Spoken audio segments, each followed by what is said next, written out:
Hey y'all, today I'm going to talk to you a little bit about triads again, and we're going to discuss a concept that I use frequently that's called connecting triads. Connecting triads is a system of connecting triad shapes across your neck to learn inversions in a slightly different way than might be traditional. I'm sure everybody's familiar with the cage system as it seems to be all over the internet. And though I did not learn using the cage system and I don't know that it speaks to me directly, I know some players that can flat out burn who swear by it. To my understanding, the cage system is a system of using 5 primary chord shapes, or open chord shapes, if you will, C, A, G, E, and D, and then using them to connect shapes up and down the neck.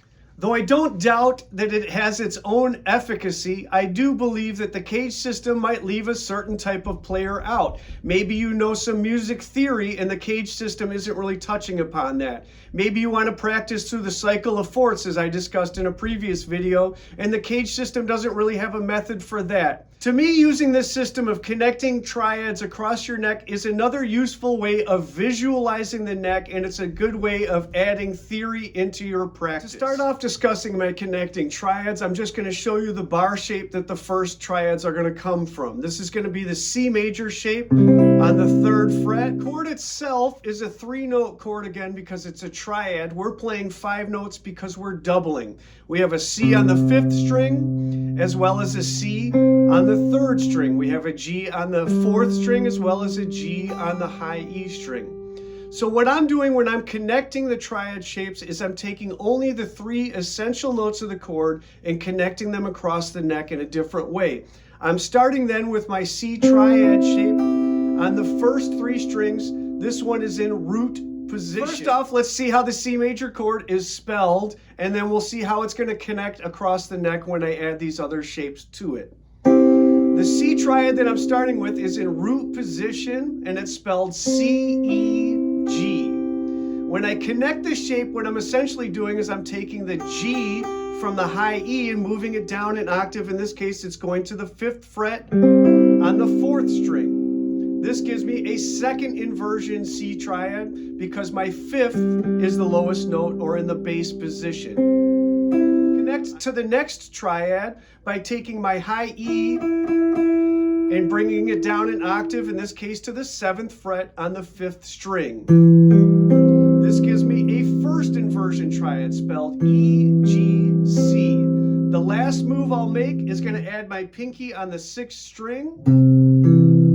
And that's again going to be a root position C triad. So to review, I'll take the triads and play them across the neck again. I'm starting with a C major triad, first 3 strings root position. Then I go to a bar shape on 2, 3, and 4. That's a 2nd inversion triad. Add the 3rd finger, play strings 3, 4, and 5. There's a 1st inversion C major triad. Add the pinky on the bottom. Here's my position C major. The next move I'm going to do is going to stay with the C for a minute, but I'm going to change it to minor. Again, when I'm playing this 5-string minor shape, I'm doubling several of my notes. If I'm playing just the essential triads and connecting them, I'm starting with my root position C minor, spelled C, E flat, G. I'll bring my G down an octave to the 4th string. Kind of looks like an A minor shape. That's G, C, E flat. 2nd inversion triad. Then I'm going to add E flat on the 6th fret, 5th string, along with my bar shape. This is a 1st inversion C minor. Then I'm going to add the pinky on the low E, and then it'll again be a root position C minor triad. The next chord shape for study with our connecting triads is going to be a G chord. In this case, I'm starting with my G bar chord on the 3rd fret so you can see all the notes I'm starting off with. The triad that I'm playing on G is just the first 3 strings, and it's already in 1st position with my root note on top. The 3 notes are G, B, and D. When I connect this shape to the next shape down, what I do is I take the root and I play my root G on the 4th string, 5th fret, add it to the other 2 notes, and that's our root position G major triad on strings 2, 3, and 4. My D will then connect on the 5th string, 5th fret.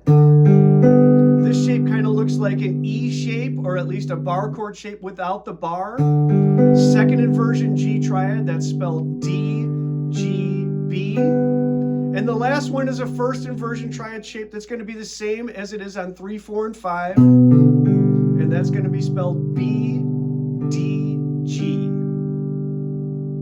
Again, reviewing my G majors, I have my first inversion connecting to my root position, connecting to my second inversion, connecting to my first inversion.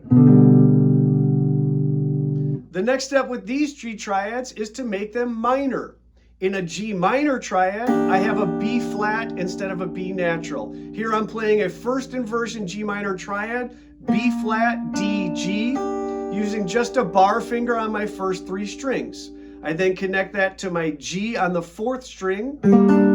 There's my triad in root position on strings 2, 3, and 4. I then take the D, add that to the 5th string, 5th fret. That gives me a second inversion G minor triad spelled D, G, B flat. The last one is going to be another first inversion triad that looks like 3, 4, and 5. And that's going to be on the 6th fret and then a bar on 5th. That's B flat, D, G, G minor triad in first inversion. For the third group of triads that I'm going to study today, I'm going to use D as my primary shape to play from. If you remember from my earlier video, this is what my teacher used to call the Johnny Cash D chord. This is a second inversion triad because my A is my 5th, which is the lowest note I'm playing, followed by D and F sharp.